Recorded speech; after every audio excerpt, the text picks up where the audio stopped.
नमस्कार साथियों, मैं ओम प्रकाश एक बार फिर से आपका स्वागत करता हूं हमारी टीम की ओर से हमारे चैनल नो एंड ग्रो पर। जैसा कि हमने पिछले वीडियो में बताया कि हम इन वीडियो की श्रृंखला में रोज़ एक नए मुद्दे के साथ आपसे जुड़ेंगे। उसी के मुताबिक आज का हमारा जो नया मुद्दा है वो है आज की जो शिक्षा प्रणाली है उससे रिलेटेड, यानी आज की जो भारत की शिक्षा प्रणाली है वो किस प्रकार से देहाती क्षेत्र में और नगरीय क्षेत्र में काम कर पा रही है और इससे पूरा लाभ जो है हमें मिल पा रहा है कि नहीं मिल पा रहा है। आज मेरे साथ है हमारी टीम के जीवनराम और दयाशंकर। तो आज का हमारा जो विषय है वो किसी आधे घंटे या घंटे भर की चर्चा का मोहताज नहीं है। अगर इस पर चर्चा करने बैठें तो शायद महीनों वर्ष लग जाएं। इसको अगर सुलझाने लगे, इसकी समस्या का पूर्ण रूप से समाधान करने की सोचें तो इस पर बहुत ज़्यादा वक्त लग सकता है। उसी पर हम एक आध घंटे की जो हमारी चर्चा है वो आज शुरू करेंगे। तो चलिए शुरू करते हैं। इस चर्चा में हमारे कुछ सवाल रहेंगे जो स्थानिक स्तर के हैं और इन्हीं सवालों का हम आपस में तर्क वितर्क के द्वारा समाधान ढूंढने की कोशिश करेंगे, और वो भी हमारे स्तर पे, यानी जिस स्तर से हम जुड़े हुए हैं उसी स्तर पे इन सवालों का जो है वो समाधान ढूंढने की कोशिश करेंगे। क्योंकि शिक्षा का हर जगह जो अगर देखें तो स्तर अलग अलग है। शहरों में शिक्षा का स्तर बहुत अव्वल है और गांवों में देहातों में जो है शिक्षा अभी भी उसी स्तर पे है जिस पे कंप्यूटर आने से पहले थी। तो चलिए मैं अपने साथियों से आज के पहले सवाल की चर्चा करना चाहूँगा। आज का मेरा पहला सवाल है कि आज का जो शिक्षा तंत्र है या आज की जो शिक्षा प्रणाली है उसका हमने असल में मतलब क्या ले रखा है, या असल में उसका जो अर्थ है वो क्या ले रखा है समाज ने। इसको सिर्फ व्यापारिक दृष्टि से देख पा रहा है समाज, यानी शिक्षा ग्रहण सिर्फ इसीलिए करे बच्चा ताकि वो आगे बढ़ के ज़्यादा से ज़्यादा पैसा कमा सके। सही इसमें से सवाल मेरा ये उठ के आता है कि क्या असल में शिक्षा का यही मतलब है कि वो व्यापारिक दृष्टिकोण से देखा जाए, या फिर शिक्षा का कोई और अर्थ है या मतलब है। तो मैं अपने साथियों से जानना चाहूँगा कि इस पर इनका क्या मंतव्य है। जी धन्यवाद। जैसा कि इन्होंने बताया कि शिक्षा का मतलब केवल पैसे कमाना या नौकरी पाना नहीं है। सही मायने में शिक्षा वही है जो आपकी थिंकिंग एबिलिटी है उसको इंक्रीज करे, आपका बिहेवियर सही करे और आपकी जो ओवरऑल मॉरलिटी होती है या फिर जो नैतिक शिक्षा होती है उसको भी मजबूत करे। बिल्कुल। शिक्षा को केवल व्यवहारिक रूप से देखेंगे तो वो कहीं ना कहीं असफल है। बिल्कुल। समाज में शिक्षा होती है वो एक व्यक्ति को दूसरों के प्रति उपयोगी बनाती है और उसमें बहुत सारी चीज़ें ओवरऑल, इसमें ज़्यादा डीप ना जाके मैं अगर सिंप्लीफाई करना चाहूँ तो शिक्षा का मतलब ओवरऑल डेवलपमेंट होता है, ना कि किसी एक क्षेत्र में ज़्यादा विकास हो। जी, जैसा कि दयाशंकर ने बताया कि शिक्षा का असल में मतलब है एक जो भी शिक्षा ग्रहण कर रहा है उसका सर्वांगीण विकास, यानी समाज में वो पूरे रूप से विकसित हो सके। उसका मानसिक विकास है, उसका भावनात्मक विकास है, उसका शैक्षिक स्तर का जो विकास है वो पूर्ण रूप से जो है विकसित हो सके। इन्होंने शिक्षा का यही जो मूल मतलब है वो बताया है। इसी पर मैं जीवनराम के विचार जानना चाहूँगा कि ये शिक्षा को जो है वो किस नज़रिए से देखते हैं। जीवनराम जी धन्यवाद। शिक्षा का दृष्टिकोण जो हमारे समाज में जो ओवरऑल यहाँ पे दिख रहा है हमको, उसमें बात सही है कि व्यापारिक दृष्टिकोण से देखा जा रहा है शिक्षा जी को। बिल्कुल।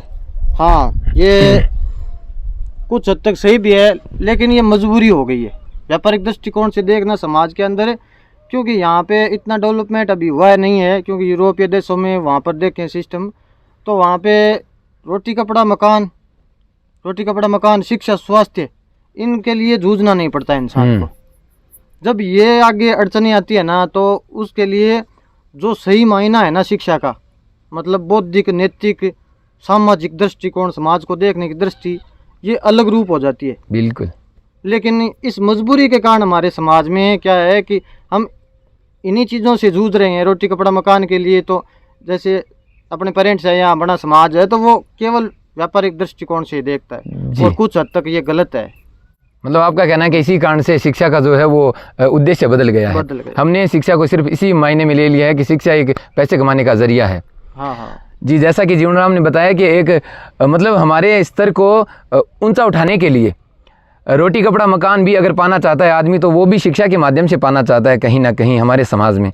इसी कारण से हमने शिक्षा को सिर्फ एक पैसा कमाने का जरिया मान रखा है, जबकि जैसा कि दयाशंकर ने बताया, शिक्षा एक ऐसा स्रोत है जिससे एक इंसान का सर्वांगीण विकास हो सकता है, यानी हो सकता है कि होता भी है। जिस भी पढ़े लिखे इंसान को हमने देखा है या जाना है, जो भी महान हस्ती है जिसने सही रूप में शिक्षा ग्रहण की है, उसने अपने बौद्धिक स्तर को बहुत ऊंचे दर्जे का बनाया भी है। जैसा कि इन दोनों ने परामर्श दिया है, उस मुताबिक बात यह निकल कर आती है कि शिक्षा का सिर्फ यही मतलब नहीं है कि बच्चे के मस्तिष्क को सिर्फ एक थोथे और अव्यवहारिक ज्ञान से भर दिया जाए, जबकि शिक्षा का सही मायनों में अगर अर्थ समझे तो बच्चे को अवस्था और प्रकृति के अनुरूप कुछ ऐसी स्थिति पैदा होने पर भी वो अपने आप को संभाल सके कि उससे निकलकर अपने आप का विकास कर सके पूर्ण रूप से। शिक्षा कहीं ना कहीं उसमें भी उसका जो है सहयोग करे पूरा।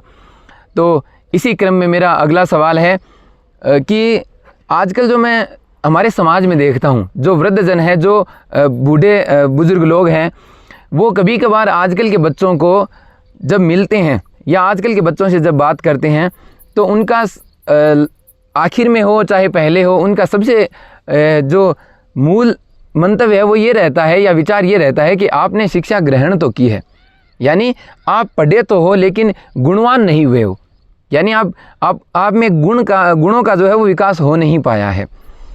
तो मैं इनसे जानना चाहूँगा कि ये जो समस्या है, इस समस्या की मूल जड़ या बुनियादी भूल कहाँ रह रही है?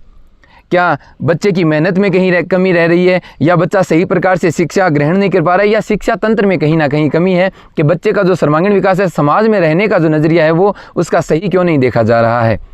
यानी बच्चा सही से शिक्षा ग्रहण करके भी, इतने ऊंचे स्तर की शिक्षा ग्रहण करके भी एक सामाजिक स्तर पे सही जो अव्वल है वो उपस्थित या दर्ज क्यों नहीं हो पा रहा है? जी मैं जानना चाहूँगा दयाशंकर से और हमारे मित्र जीवन राम से।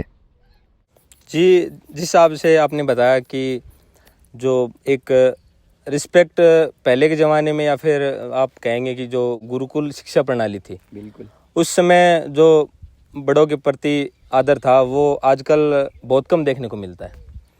इसका सबसे बड़ा अगर मैं कारण बताऊं तो वो है कि पेरेंटिंग में कहीं ना कहीं कमी रहती है स्टार्टिंग में तो, और थोड़ा बहुत इसमें टीचर्स का या फिर स्कूल का भी रोल रहता है। बिल्कुल क्योंकि आजकल की शिक्षा है जो, जैसे हमने स्टार्टिंग में बात करी, केवल व्यवहारिक रूप से या फिर किताबों तक ही सीमित कर दी गई है। उसमें जो बड़ों के प्रति सम्मान है या फिर शिष्टाचार है, उस पर काम बहुत कम किया जा रहा है। बिल्कुल। तो कहीं ना कहीं इसमें ये चीज़ें एक्स्ट्रा तरीके से हम स्पेशली ऐड ना करके ये चीज़ें उसी टाइम में सम्मिलित करें तो इसका ओवरऑल असर आ सकता है। बाकी अलग से ये चीज़ें सिखाएंगे तो ये इफेक्टिव नहीं होगी। इसमें जो पेरेंट्स रहते हैं वो ही बच्चे को ओवरऑल किसकी रिस्पेक्ट करनी है, किसके साथ किस टोन में बात करनी है, वो चीज़ सिखा सकते हैं। और दूसरा थोड़ा बहुत बचता है वो स्कूल में बता सकते हैं। बिल्कुल जी। इसी पर मैं हमारे मित्र जीवन राम के विचार चाहूँगा कि वो क्या सोचते हैं, किस नज़रिए से इस बात को देखते हैं। जी बिल्कुल, दयाशंकर ने जैसा बताया है ना, उस पर यही बातें समाज में थोड़ा दिक्कत कर रही है कि जो पेरेंट्स है ना, पहले उनकी थोड़ी बहुत गलतियां रह जाती है, क्योंकि जो वो भागदौड़ भरी ज़िंदगी में उनको टाइम नहीं मिल पाता है बच्चों को देने के लिए, तो वो भी उस सही राह पर नहीं बिठा पाते हैं बच्चों को। अगर सही राह पर उनको बिठाया जाए तो वो भी, अगर बड़े बुजुर्ग उनको आदर देंगे तो बच्चे भी बिल्कुल आदर देंगे। ये बात सही है, मैं जी सही। तो इनका कहने का मतलब है कि जो कहीं ना कहीं ये जो बुनियादी भूल है वो घर से ही रह रही है बच्चे में, यानी शिष्टाचार वहीं से भरा नहीं जा रहा है बच्चे में। लेकिन मैं इसमें एक बहुत महत्वपूर्ण कमी देख पाता हूँ। जैसे भी जितने भी महान लोग थे वो अपनी कहानी बताते हैं, तो वो बताते हैं कि हम नदी पार करके पढ़ने जाया करते थे। उसके बाद में धीरे धीरे विकास हुआ तो एक पंचायत में एक स्कूल बनी, तो यहाँ से 10 किलोमीटर 5 किलोमीटर पैदल चल के जाया करते थे पढ़ने के लिए। लेकिन आज की जो शिक्षा है इसमें बच्चे के साथ ये होता है कि उसके द्वार से उठा के वैन ले जाती है उसे स्कूल की तरफ, स्कूल के द्वार पे उतारती है, स्कूल के द्वार से वापस उठाती है और घर के द्वार पे लाके उसे उतारती है, जिसमें उसका जो कहीं ना कहीं संघर्ष है समाज से रिलेटेड, यानी समाज के लोगों से वो बच्चा तभी मिल पाता है जब वो घर से निकल के भले अपने गांव की स्कूल तक जाए या फिर कम से कम स्टेशन तक तो जा ही सकता है अपने वैन के लिए, लेकिन वो बच्चा किसी से मिल ही नहीं पाता है। सिर्फ स्कूल और घर के बीच में ही रह पाता है वो बच्चा, और बीच में वो कहीं भी अगर माने तो धरती पे उतरता ही नहीं है, अगर देखें तो स्कूल जाने तक में। लेकिन पहले ये होता था कि बच्चा घर से निकलता था तो गांव वाले भी सभी उसे जानते थे कि किसका बच्चा है या कहाँ से आ रहा है, कैसे जा रहा है, और इसमें उसका धीरे धीरे जो है डेवलपमेंट होता भी रहता था। इन्होंने जैसे बताया कि इसमें कमी जो है वो घर वालों की है या घर से शिष्टाचार नहीं भरे जा रहे हैं, इन्होंने बताया, लेकिन घर वालों की वो कहीं ना कहीं रेस्पेक्ट करते भी हैं। पर बाहर समाज में न जुड़ पाने का मेरा जो सुझाव है वो यही हो सकता है कि बच्चा जो है संघर्षशील जरा भी नहीं रहा, अभी बच्चा है, इस कारण से वो जो है पिछड़ रहा है। खैर जो भी कारण हो इसका भी हम समाधान बहुत जल्द ढूंढ के लाएंगे और आपके सामने पेश करेंगे कि हो सकता है ये कारण हो कि जिस कारण से बच्चा जो है वो सामाजिक रूप से सही सिद्ध नहीं हो पा रहा है। तो इसी सवालों की श्रृंखला में मेरा अगला सवाल है कि एक छात्र जो है वो शिक्षा प्राप्त करते करते भी तनावपूर्ण शिक्षा में कैसे घुस जाता है, या फिर तनावपूर्ण शिक्षा कैसे ग्रहण कर लेता है और वो वैसी शिक्षा ग्रहण करके आत्महंता क्यों बन जाता है, यानी आत्महत्या के स्तर तक क्यों पहुंच जाता है जबकि उसने शिक्षा प्राप्त की है। तो इसकी जो मूल जड़ें हैं वो क्या हो सकती है और इसका समाधान अगर हम देखें तो हमारे विचारों में क्या हो सकता है, मैं अपने मित्रों से जानना चाहूँगा। ये क्वेश्चन कहीं ना कहीं जो आपने सबसे पहले पूछा था उससे इंटरकनेक्टेड है, क्योंकि शिक्षा का मतलब हम केवल व्यवसाय या फिर नौकरी से कनेक्ट कर देते हैं। बिल्कुल। तो अगर किसी ने शिक्षा पा ली और at certain period of time अगर उसको जॉब नहीं मिल पाती या फिर कोई वो धंधा नहीं कर पाता है तो उसके दिमाग में ये चीज़ें डेवलप हो जाती है कि जिस चीज़ के लिए हमने शिक्षा ली थी उस चीज़ में हम कहीं ना कहीं सफल नहीं हुए। हाँ बिल्कुल, हासिल नहीं कर पाए। और आजकल अगर देखा जाए तो खासकर भारत में ये जो कम्पिटिटिव एग्ज़ाम है ये काफ़ी बढ़ गए हैं। और दूसरी चीज़ इसमें सबसे महत्वपूर्ण मैं ऐड करना चाहूँगा कि अगर शिक्षा को बच्चे की रुचि के साथ जोड़ा जाए और जो पेरेंट्स हैं वो एक्सपेक्टेशन इतनी हाई ना रखे, एक क्राइटेरिया होना चाहिए उसमें। अब आजकल के पेरेंट्स रहते हैं वो कुछ इस हिसाब का करते हैं कि अगर कोई भी चीज़ आए तो उस चीज़ में हमारा बच्चा एकदम पूरा एक्सपर्ट होना चाहिए, जो कि मतलब काफ़ी हद तक ये चीज़ सही नहीं है। क्योंकि अगर रुचि के हिसाब से काम करेगा तो एक फील्ड ही होगा बच्चे का, मैक्सिमम 2 फील्ड हो सकते हैं, पर सही तरीके से एक फील्ड पे ही काम कर पाएगा तो उस फील्ड पे काम करेगा तो बाकी चीज़ें तो ऑब्वियस सी बात है कि वो छूटेगी उससे। और अगर नॉलेज होगा तो उसमें केवल बेसिक नॉलेज होगा, वो उस चीज़ों का एक्सपर्ट नहीं बन पाएगा। तो इस चीज़ में मतलब शिक्षा जो प्रणाली है उसमें हम रुचि को जोड़ दें और उम्मीदें अगर उससे मतलब उतनी ज़्यादा ना रखें तो कहीं ना कहीं ये चीज़ें मतलब काम कर सकती है मेरे हिसाब से।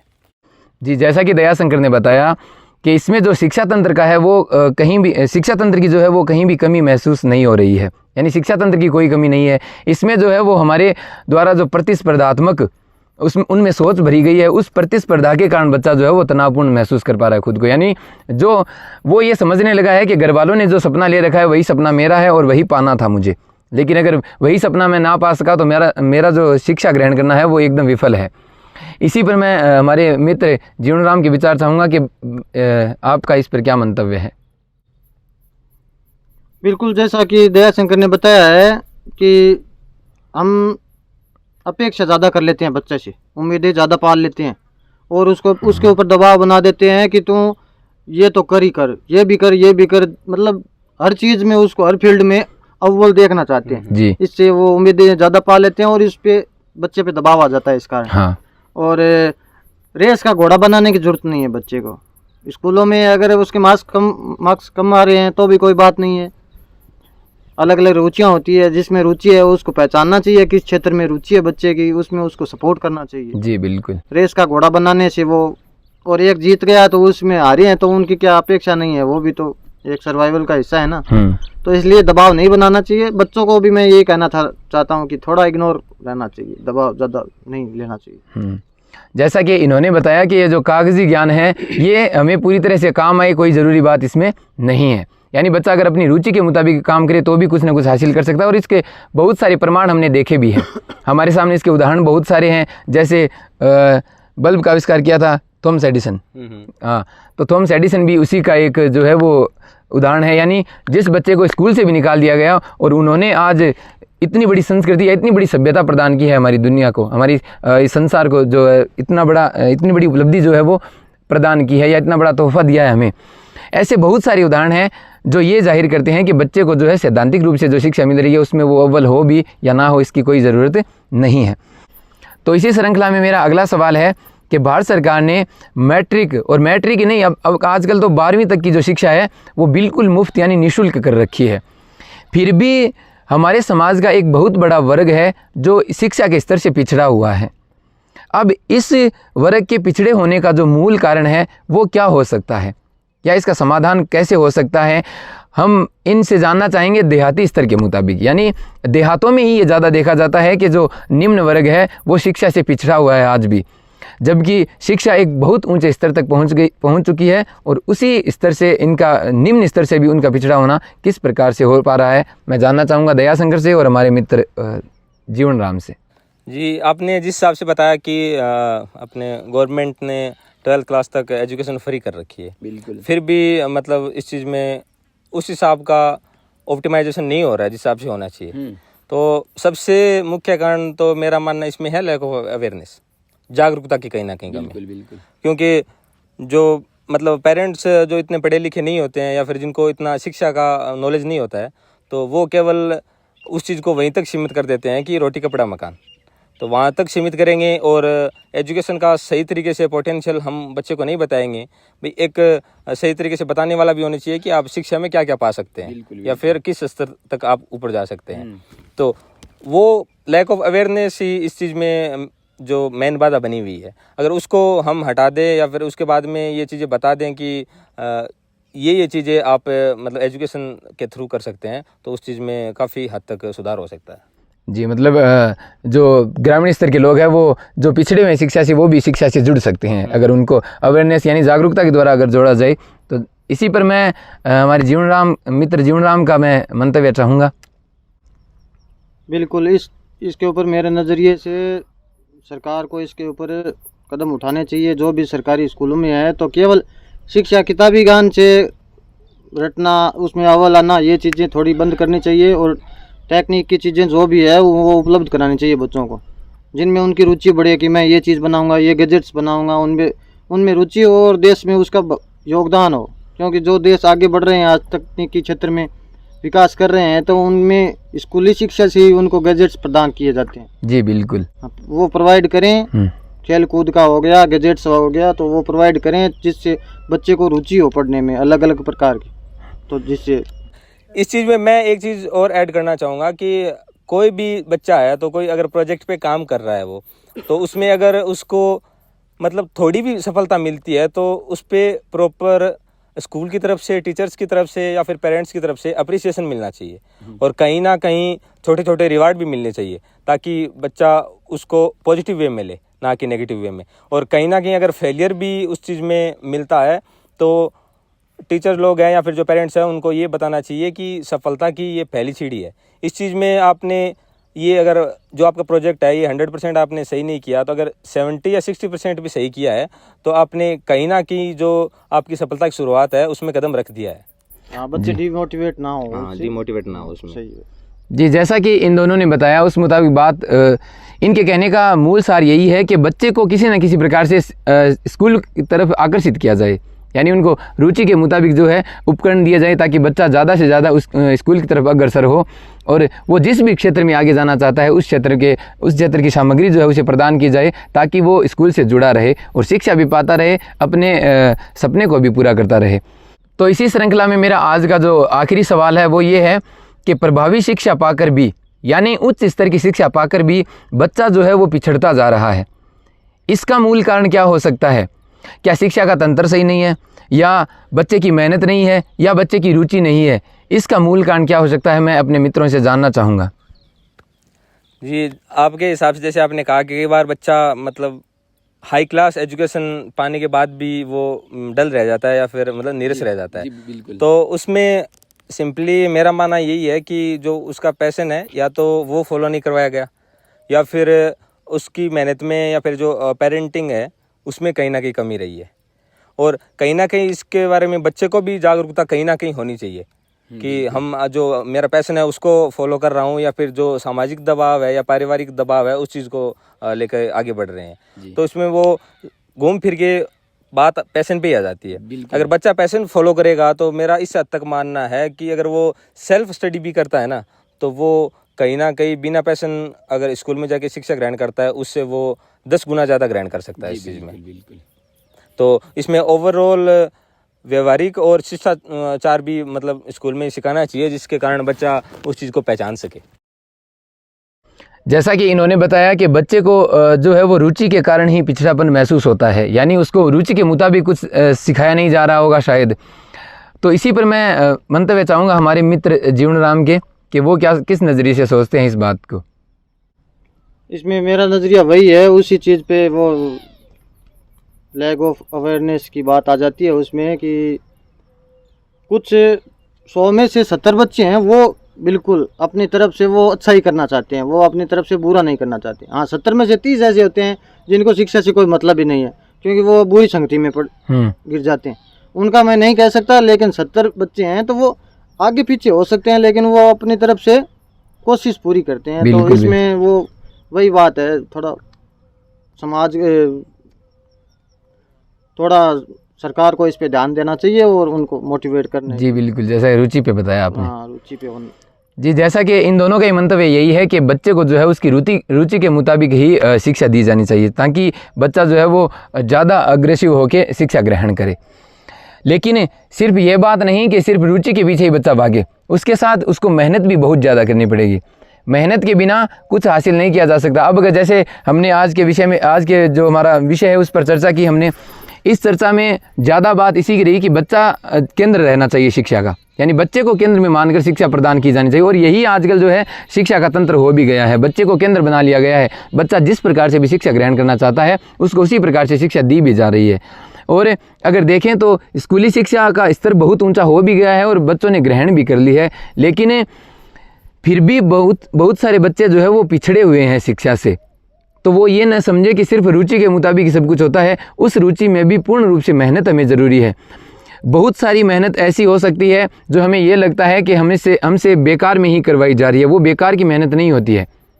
वो अगर आपको कुछ हासिल करने के लिए दी जा रही है तो आपको साथ में उस क्षेत्र में मेहनत करनी पड़ेगी। जैसे मान लीजिए कोई बच्चा है जो PCM में बहुत ज़्यादा अव्वल आ रहा है, पर उसको जो कंपलसरी सब्जेक्ट है जैसे इंग्लिश है या फिर हिंदी है वो उसमें पिछड़ता जा रहा है, तो उनमें पिछड़ना उसके लिए सही नहीं है। अब उन PCM में जो वो हासिल करना चाहता है उसको पाने के लिए मेहनत उसे हिंदी में भी करनी पड़ेगी और उसके साथ इंग्लिश में भी मेहनत करनी पड़ेगी, तभी वो जो है एक अच्छा परिणाम पा सकता है।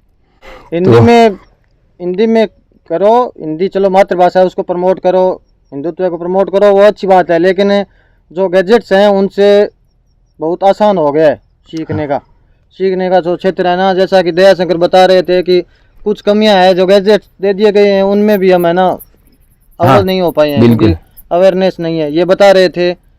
मैं आपको पूछना चाहूँगा कि वो स्कूल में वो पैराग्राफ बना के दे दिया, उससे वो कोई भी डोनेशन हो, कोई भी शिक्षा का क्षेत्र हो, वो आप बताइए किस हिसाब से वो कर। जी, मैं अगर लोकल लेवल पे बताना चाहूँ तो अभी रिसेंटली हमने इंडिपेंडेंस डे का प्रोग्राम अटेंड किया था हमारे गांव में।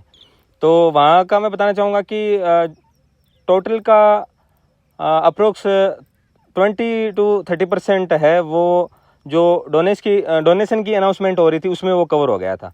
तो उस चीज़ में मेरे को ये रियल लाइफ प्रॉब्लम लगी और मेरे को कहीं ना कहीं लगा कि ये जो चीज़ है इसको अपन डिजिटलाइजेशन के थ्रू बहुत ईजी कर सकते हैं। जैसे वो बार बार में अनाउंस कर रहे थे कि किसने कितना डोनेशन दिया है, क्या किया है, तो उसमें मैं सिंपली एग्जांपल देना चाहूँ तो अपने एक्सेल फाइल होती है या फिर गूगल शीट होती है, तो एक सिंपल फाइल बनानी होती है, उसमें 4 या 5 कॉलम कवर होंगे। पहला कॉलम हो जाता है अपने नेम का, दूसरा होता है डेट का, तीसरा होता है डोनेशन का, और चौथा अगर थोड़ी सी मेहनत और करे तो उसमें हम वो भी बता सकते हैं कि आपका दिया हुआ डोनेशन किस चीज़ में काम है। और उससे आगे अगर और ऐड करना चाहे तो आप उसके फोटोग्राफ्स भी ऐड कर सकते हैं जिस चीज़ में मतलब वो डोनेशन काम में लिया गया है।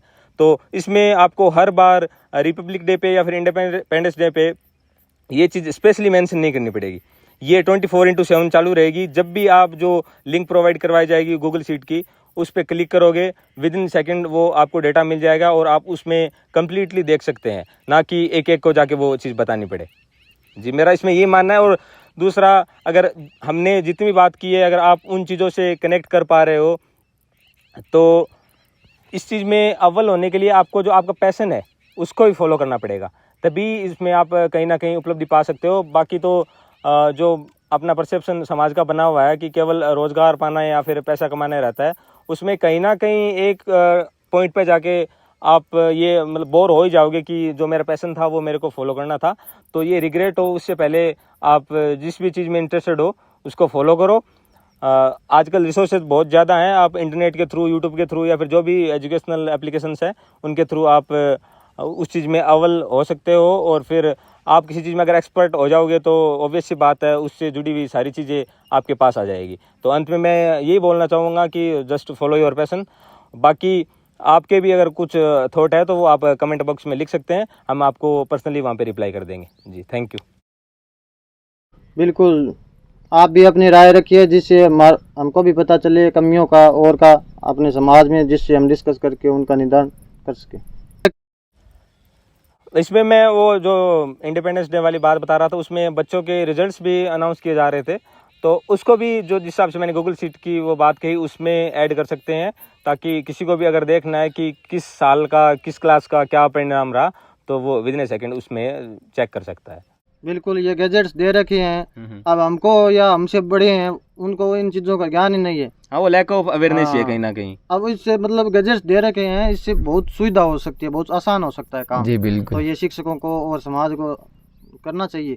और ये जैसा कि इन्होंने बताया कि तकनीकी के माध्यम से भी जो बच्चा पढ़ रहा है, जिसका भी बच्चा पढ़ रहा है, वो अभिभावकों की नज़र में पूरी तरह से रह सकता है। यानी उसका जो परिणाम है, एक एक टेस्ट सीरीज़ का परिणाम है, कोई भी मान लीजिए बीच में उनका आंकलन किया गया है, उस मूल्यांकन का आंकलन का जो है वो डेटा अभिभावक के पास भी रह सकता है। अगर उसका जैसा कि आपने बताया, अगर उसका जो है वो क्या कह सकते हैं इनके कहने का मतलब कोई भी जैसे XYZ स्कूल में एक्टिविटी हो रही है, अगर वो स्पोर्ट्स की हो रही है या फिर कोई भी XYZ बच्चे की क्रिएटिविटी को बढ़ाने के लिए की जा रही है, तो उसको आप रिकॉर्ड करके आजकल जैसे आप यूट्यूब है, फेसबुक है या फिर जितने भी सोशल मीडिया ऐप्स हैं, या फिर अगर आपकी कोई पर्सनल वेबसाइट है उस पर अपलोड कर सकते हैं। तो सबको पर्सनली रिप्लाई ना देके या फिर हर जगह उस चीज़ का जिक्र ना करके आप सिंपली आपका जो रिकॉर्ड रहता है उस पर अपलोड कर सकते हैं, और कोई भी देखना चाहे तो वो उस चीज़ के थ्रू गो थ्रू करके उसके बारे में वो जान सकता है। जी धन्यवाद दयाशंकर। जैसा कि हमने आज के विषय में जो चर्चा की वो हमारे स्थानिक स्तर की चर्चा है, यानी हमने जो कमी महसूस की है हमारे शिक्षा के तंत्र में या शिक्षा की प्रणाली में, उसी से रिलेटेड ये कमियां हैं या उसी से संबंधित ये सारी की सारी जो बातें हैं, आज के जो हमारे विचार है वो है। ऐसे ही विचार आपको आगे हमारे वीडियोज़ में मिलते रहेंगे। हमारे सामाजिक स्तर के विचार, यानी जो हम देखते हैं देहाती क्षेत्र में, वो विचार आपको मिलते रहेंगे। आप हमसे जुड़े रहिएगा। और अगर आप भी हमारे विचारों के समर्थक हैं तो ज़्यादा से ज़्यादा हमारे जो ये विचार हैं लोगों तक प्रसारित करें, ताकि बहुत सारे लोग जो है इससे लाभान्वित हो सकें और अपने क्षेत्र की जो स्थिति है उसको सुधार सकें। तो आज का हमारा ये एपिसोड यहीं पर समाप्त होता है। धन्यवाद, नमस्कार।